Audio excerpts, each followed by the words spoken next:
Experts have said that many children were suffering behavioural problems, fuelled, of course, by lockdowns, social distancing, and fear of infection, with many now anxious about everyday social activities. What a devastating set of circumstances. Let's get reaction now from Dr. Zenobia Storer, who is a senior clinical psychologist and a member of the HEART group of scientists and medics concerned about the government's COVID measures.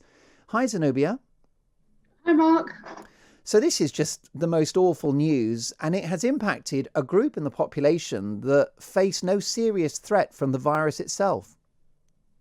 Absolutely. And actually, this information seems very shocking today, I think, to most people. But I think to those of us who've been working with children and who've been concerned with children in our professional lives, it doesn't really come as a particular shock, to be honest. It builds on reports that have been coming in since last year, and that the previous Children's Commissioner, Anne Longfield, was championing in January around the very steep rise that we seem to have seen in mental health conditions in children and young people since March 2020. I think that most of us working with children would have thought as soon as schools were closed, as soon as the playgrounds were closed, as soon as playgroups were closed, as soon as children became invisible to society, that we would be seeing this sort of thing happening now. So it doesn't surprise me at all, these figures. Do you think that children have been most vulnerable because they are the group in the population most easy to control? They haven't had a voice in this pandemic. I think that's probably very true. It's been very frustrating for those of us who have been trying to advocate for children over the course of this pandemic. I think that it's extraordinary, really, that as a nation, and everybody in government, all ministers are signed up to the UN Convention of the Rights of the Child, and which advocates that children's rights should be absolutely the priority. And yet this government has not prioritised children throughout this situation. I absolutely agree with you. Children are not at as much risk at all. I mean, they're hardly at risk of this virus. And yet they seem to have been completely forgotten in this process. They've been sidelined, and their needs have really been neglected throughout. So we're hearing about 5-year-olds suffering panic attacks. Could you tell me, Zenobia, as an expert in your field, what that would look like, how that would manifest itself? Well, I imagine I was reading that today, and I'm thinking about if anyone with young children or experience of young children, you look at the proportion of a child's life that this pandemic has been. So for a 5-year-old, you're talking 18 months of their life, and that's kind of a quarter of their lives, just over under that they have been experiencing restrictions which have interfered with their normal development. So children at that age, preschoolers and children in reception, they learn through play, and play isn't an optional extra, but play is essential to their development. It is their developmental work at that stage. So children, like all little mammals, they learn to be part of their social network, they learn to be part of society, they learn to navigate friendships, relationships, they learn to share, they learn to be pro-social beings through play and through interaction with others. So little children who have spent 18 months with masses of restrictions on their lives and interference with their ability to engage in play, in nursery, and probably also surrounded by adults who are highly anxious, will unsurprisingly be likely to develop anxious behaviours around interaction with others, and possibly some of these children have been described in media today, developing really quite highly anxious behaviours around play dates and going into other people's houses, these sorts of things. But you have to remember this stuff is also it's being modelled by adults around them as well. Children are surrounded by fear messaging constantly within schools, within nurseries when they are there. They're also experiencing inconsistency because they're in and out of nurseries and schools because of testing of children and isolation. So I think all these things together would come to, wouldn't surprise me that little children are showing signs of anxiety around behaviours which should be normal for that age group. And Zenobia, even though it hasn't been mandated, many small children have been wearing face coverings in the course of the pandemic too. Yes, I have seen that, and I've been very, very shocked by that. Why do you I say think that?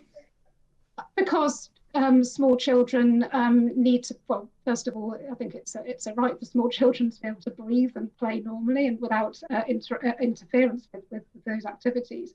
But also because children learn through their interaction with others, which includes lots of complex aspects of communications like facial communication, facial expression, reading other people's faces, all of these things.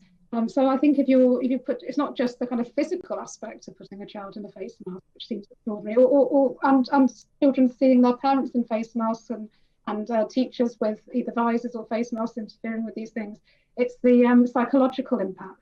So it's the fear. I think you've spoken to Dr. Sidley as well Yeah. about this. I think the fear messaging is absolutely astonishing, and I think the impact of that on young children. I think we're probably starting to see the impact of that now, and we will continue to do that as long as we have these sorts of measures in place in society. That's right. We've spoken to Dr. Gary Sidley on this programme, who is behind the Smile Free campaign, because he suggests that until the mask mandate is lifted, then the fear will continue. And it obviously has a particular impact on children and young people, Zenobia. What might be the long-term damage from this level of fear? I mean, is it irreversible? No, I don't think it's irreversible as long as we start to take this seriously.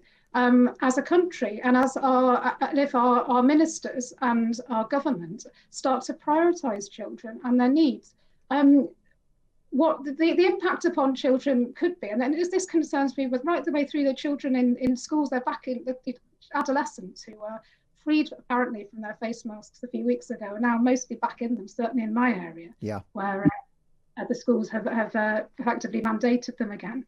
And even in their teens, that schools have two purposes. Yes, they obviously they're there for the purpose of education and educational attainment, but a massively important part of schools is the interaction and the socializing that children do within them.